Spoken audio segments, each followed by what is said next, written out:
There is a moment when a woman stops resisting the world and begins quietly to withdraw from it, not in a way that anyone can easily see, but in a deeper, more dangerous way that happens within her mind and emotions. She speaks less, feels less, and something inside her slowly fades while everything around her seems unchanged. What appears to be rest is often a hidden form of exhaustion, and what feels like peace can be the beginning of a silent psychological loop that traps her between the weight of the past, the fear of what's coming, and the pressure of the present moment.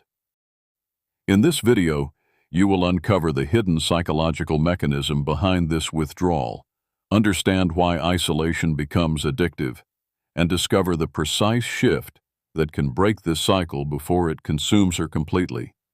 Stay until the end, because what you are about to realize will not only explain this state with unsettling clarity, it may also change the way you see yourself or the woman in your life forever.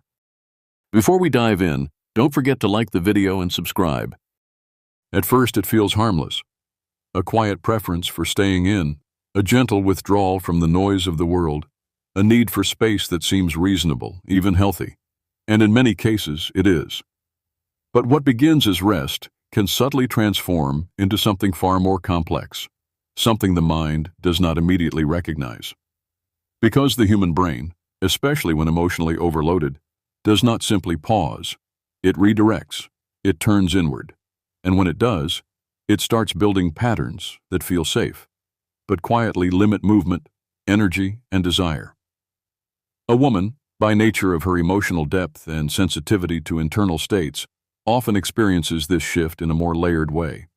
Her mind does not just process thoughts. It attaches meaning, emotion, memory, and anticipation to each one. So, when she begins to spend more time alone, the external world fades slightly, but the internal world becomes amplified. Thoughts that once passed quickly now linger. Questions that once felt small now expand. And over time, a loop forms. Not dramatic, not loud, but persistent. At this stage, something subtle happens. The brain begins to confuse familiarity with safety, remaining in the same place, repeating the same routines, avoiding stimulation. It all starts to feel right, not because it nourishes her, but because it reduces uncertainty. And the brain, in its primitive design, is always biased toward minimizing perceived threat, even if that means sacrificing growth. This is where the first quiet shift occurs. She doesn't stay inside because she is at peace. She stays inside because it feels easier than engaging. And yet, ease in this context is deceptive.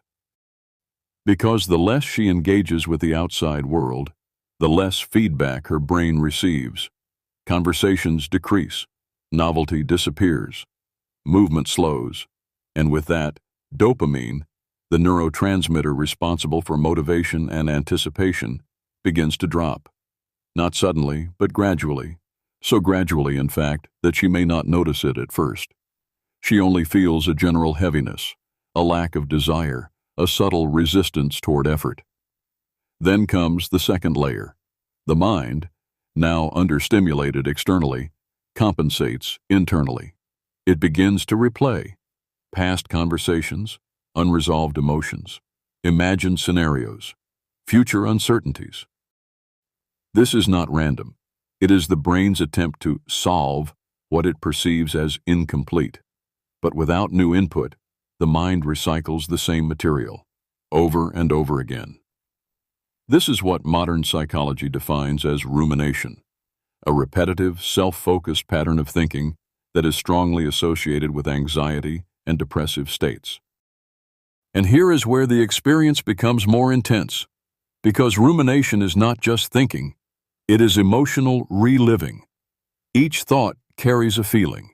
Each memory triggers a response, and without interruption, these responses begin to stack. What was once a single concern becomes layered with emotional weight. This is why even small tasks begin to feel heavy. It is not the task itself, It is the accumulated mental load behind it. Interestingly, research published in the Journal of Abnormal Psychology has shown that individuals who engage in high levels of rumination experience a significant decrease in problem-solving ability and an increase in emotional distress, precisely because the brain becomes trapped in analysis without resolution. And in parallel, findings from Harvard Medical School highlight that prolonged social withdrawal can alter neural pathways related to motivation and reward, reinforcing the desire to remain isolated even when it leads to discomfort.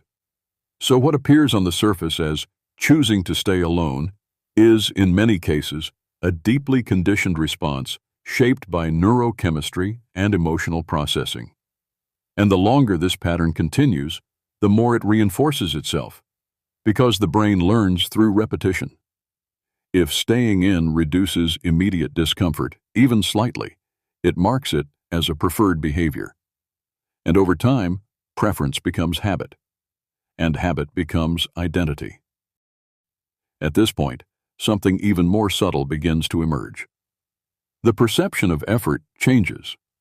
Things that were once neutral, going outside, making a call, engaging in conversation, start to feel disproportionately demanding.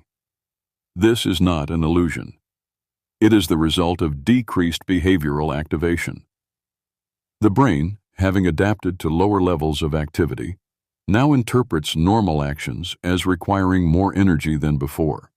And so, avoidance increases, not out of laziness, but out of perceived cost. And yet, within this entire cycle, there exists a quiet contradiction. The same brain that resists movement depends on it for recovery, because human psychology is not designed for prolonged stagnation. Emotion regulates through action. Mood shifts through engagement. Clarity emerges through interaction with the external world. This is why even the smallest change, a short walk, exposure to sunlight, a brief conversation, can create a noticeable shift, not because the action is extraordinary, but because it interrupts the loop. There is something profoundly important here. Change does not begin with a dramatic decision. It begins with a subtle interruption. A moment where the pattern is gently challenged, where stillness is replaced, even briefly, with movement.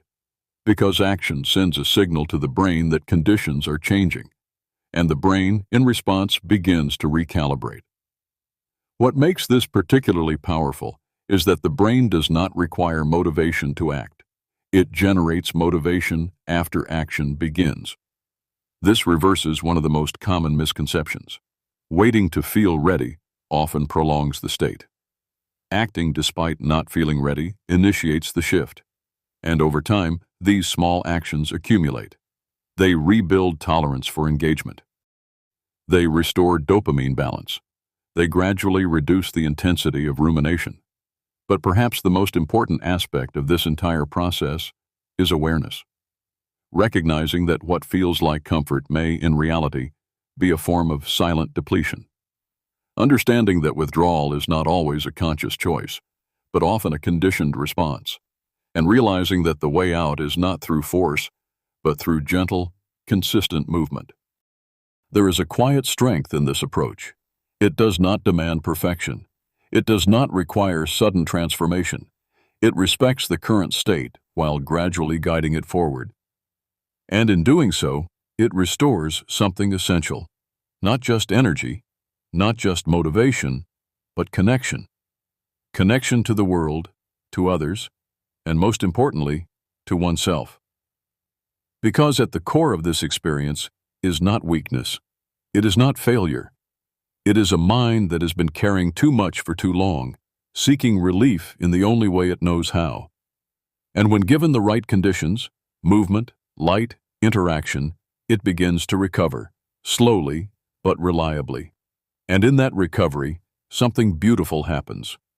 The world begins to feel lighter again, not because it has changed, but because the mind engaging with it has shifted. The same streets feel more open. The same conversations feel more meaningful. The same moments feel more alive. All from a single decision: to move, even slightly, against the weight of stillness. Something you need to see is coming up now. 2 questions women ask when they're secretly into you. Hit like and subscribe.